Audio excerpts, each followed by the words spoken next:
Thank you for tuning in to the best parenting show on the internet, Post Daily Dose. It's the Post.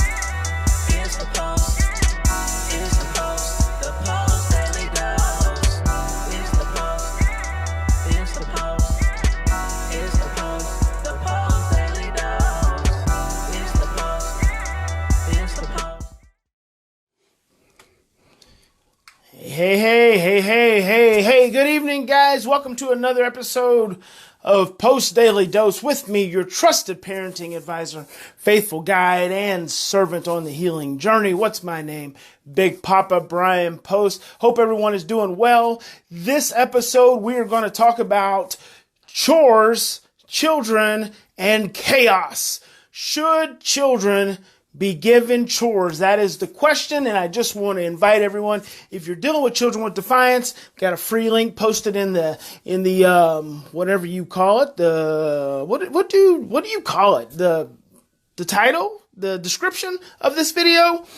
Just go to www.enddefiance.com. See it in the description. Enjoy, free, no obligation. Just learn, have breakthroughs, and be an amazing, powerful parent, as you already are. So, let me answer this question for you real fast. Should children have chores? Heck yes! Why else have children if you're not going to have them do all the household chores? Childhood is free slavery. You must absolutely have your children do chores. However, there's always a caveat with Big Papa, right? You got to do it in a loving way. And here's how you help your children to do chores in the most loving way. Number one, you have to see, good evening, Debbie, and hey, Sylvia. My prayers and blessings out to you guys, your family. I love all you guys and miss you very much. If you're going to give your children chores, here's the first thing you got to recognize and remember. You have to adjust the chores according to the child's emotional age. See, a lot of times we think that giving a chore to a child is just a matter of telling them to do this one thing and that they're going to need to do it every single day. And, we put it on a little list or put it on the refrigerator and this is your chores. And for all these chores you do, and see, I'm going back into my childhood now, you got 10 cents or you got 25 cents or 50 cents. And so big chores are $1. And we think that that's going to motivate the child to do the chore, but that's not really the case. Because number one, you have to realize what your child's emotional age is.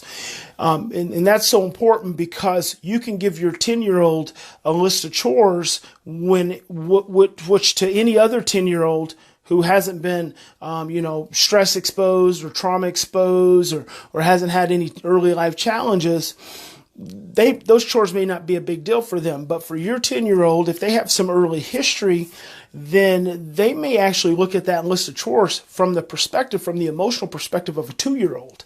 So can you imagine looking at your job right now? What if you as an adult, as mom and dad, what if someone picked you up, took you to Amazon headquarters, and let's say they didn't even take you to Seattle Amazon headquarters. Let's say they took you to Coffeyville, Kansas, distribution center for Amazon, just one of them, and they said, we want you to run this distribution center. How overwhelmed would you be by that thought? You wouldn't have the slightest clue where to start. Well, that's no different if you don't adjust your chores for your children according to their emotional age. And here's how you know if your children are emotionally capable of doing the chores that you set for them. Number one, after some repetition, they're able to do it with relative ease. Number two, the thought of doing the chore isn't completely overwhelming and doesn't cause them to absolutely regress. Number three, typically they can do the chore very well. So they will do a very good job of taking out the trash. And when I mean a very good job, I mean like taking the trash out. The trash that may spill over, they pick the trash up, they take it out to the dumpster, they put a trash bag back in the trash can, and they put the rubber band around it or whatever your trash can looks like, and it's nice and tidy and it's ready to go. If any of those three aren't met, what you will get is, number one, you'll get a child who's really resistant to doing chores, and we usually want to label that as being oppositional, or we want to label that as ignoring us, or we want to label it as being lazy. That's one very common one. Number two If they completely melt down, then we want to label that as being disrespectful and defiant. And number 3 is if they do a poor job, we usually label that as lazy. See how we compound all these kind of negative vibrations onto our children when it comes to things as simple as chores. Well, here's what's required for your children to be able to do chores effectively. Number 1, you set them according to their emotional age, whatever that chore is. But what you need to understand is when you set that chore according to that child's emotional age, you have to be willing to help them transition to the point to where they can do the chore effectively without you. So any chore you set for your child, I do not want you to have the expectation that they're immediately going to be able to do it. I want you to take that off. I want you to have the expectation. I want you to say this to your child. This is going to be so powerful for you if you'll do this. I want you to say to your child, your chore, son, is cleaning up your bedroom and taking out the trash and washing the dishes on Monday night and Wednesday night. Those are your 3 chores, okay? So we're going to get started on that today. We're going to start with your bedroom. So let's go clean your bedroom. You hear what I said? I said, let's go clean your bedroom. So you go in, you clean the bedroom with them. See, the beauty of this is that it's time in. That's the beauty. See, when you're not stressed and when you're connected with your child and you're meeting them at their emotional age, that means you're regulated. So in the process of doing these chores with them, they get regulated too. So what would normally be an overwhelming, threatening, stressful thing, because remember, in times of stress, our thinking becomes confused and distorted, our short-term memory is suppressed. So if your child is stressed about doing the chore, they're not thinking clearly. The chore becomes much bigger than what it really is. And then if they're stressed, their short-term memory is not activated, so they can't even learn to have the repetition. They can't even learn to do the chore in a healthy and effective way. So that's why you have to teach them. Start off by teaching them how to do the chore. Just commit to doing it for the next couple weeks. Really, seriously, how long does it take? How long does it take to help your child, your 8-year-old or your 12-year-old or your 15-year-old to do their chores when you're involved? It takes like 5 minutes per chore, 10 minutes at the max, but you're also getting that regulated time in, which is the beauty of it all, because it's a natural way to get time in and get connection with your child, and you guys feel good. Hey, Penny, got me live. Awesome. I'm glad you joined. It's a natural opportunity to get connected live and turned on with your child, regulated, connected. It gives you a chance to talk. It gives you a chance to connect. You can even get playful with it. That's how you teach your children to do chores. Now, what if your child just does not want to do the chore? It's too overwhelming. Oh, Big Papa, you're so easy on the kids, Big Papa. You're such a pushover, Big Papa. You're so passive, Big Papa.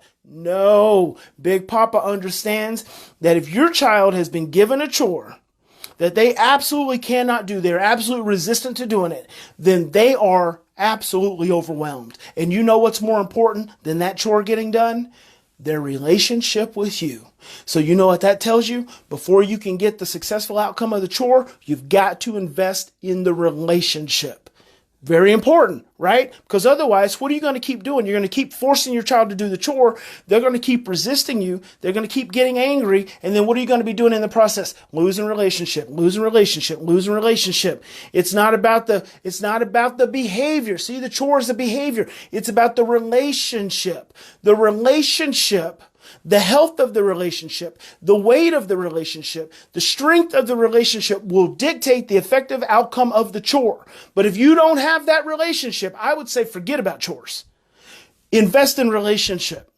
If you can't sit down with your child, if you can't hang out in their room, if you can't lay on their bed and read them a story, if you can't hug them, if you can't look in their eyes, if you can't smile with them, if you can't be driving along and hold their hand for a short period of time. Now that always changes when our children get a little older, so you just be variable, right? If you can't connect with your child, forget about chores, because chores is going to be the demise of your relationship. And if you lose the relationship, you lose everything. Fear says control. Fear says control. The only time we seek to control is when we are scared. I want to say that again. The only time we seek to control is when we are scared. So if Z won't go take out the trash and I get frustrated and mad, and I say, you will take out this trash and you're going to do it right now and I'm going to make you do it and it's going to be a battle. That's fear. That's fear. That's attempt to control. Love says, oh my gosh, you don't want to take out the trash. Well, let me tell you something. I'm going to help you take it out. because I can tell it's really overwhelming.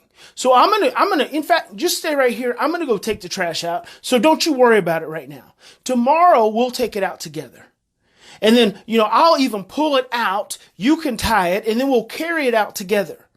See, that's relationship. Or I say, you know what? What's going on? Maybe I forget about the chore completely. I say, hey, son, what's going on? Something must be going on, because the only time you don't follow through or can't follow through is when you're really stressed. So I know something's going on, so we need to talk. Forget about the freaking chore. It's not that important. What's important is my relationship with you. That's how you get children to effectively do the chores. And they're going to resist, and when they resist, you got to see it as stress. See resistance as stress, not as defiance. Resistance is stress, not defiance. Resistance is stress, not defiance. A defiant child is a scared child, is a stressed child. Hold on to that. Think about it. Meditate it. Watch the episode again. I think I've done a couple more Facebook Lives, Post Daily shows, Daily Doses on Facebook Live. So they're there on the Facebook page. Just go scroll down. They're titled. There's some more on defiance. And if you have some defiant challenges, just go to indefiance.com and watch the free training. So that's how you effectively do chores. Children absolutely have to have chores. You got to set them according to their emotional age and be willing to invest. And if the relationship isn't strong enough, don't expect a chore to happen. That's it. I just want to tell you guys, when you are struggling with chores, you always have two choices. You always have two choices. You can react from the same old imprints, the way your parents handle chores with you. You can scream and hit and yell and threaten and shame and punish and demean. Or you can stop. You can take 3 to 10 deep breaths. You can slow down. You can say, what's going on? What can I do differently here? What can I do for the relationship? Because that's choosing love. And I hope you'll choose love. So God bless each and every single one of you, your household, your children, your families, everyone in it. I hope you lay your heads down tonight. I hope all the stress in your body, the cells in your body, I hope it just diminishes, dissipates. You know what? Have faith. Have faith that if you walk a path of love, it is not easy. It is not easy. It is simple. It is not easy. But have faith. Have faith that breakthroughs, it may not seem like you're having a breakthrough. It may seem like you're like in the midst of a struggle. But have faith that if you we all stumble, we all fall, you get back up. If you keep on that path, if you keep challenging yourself to get deeper in relationship, it is going to get better. You're going to have that breakthrough. You're going to see your child smile. You're going to feel a smile in your heart. Don't give up. Have faith. All we need is a mustard seed, right? God bless everyone. Sleep tight. Get refreshed. Get reinvigorated. Just get ready. Tomorrow is going to be a new day. You're going to be inspired. You're going to be full of love. And you are going to conquer the day. Big Papa loves you. We'll see you tomorrow.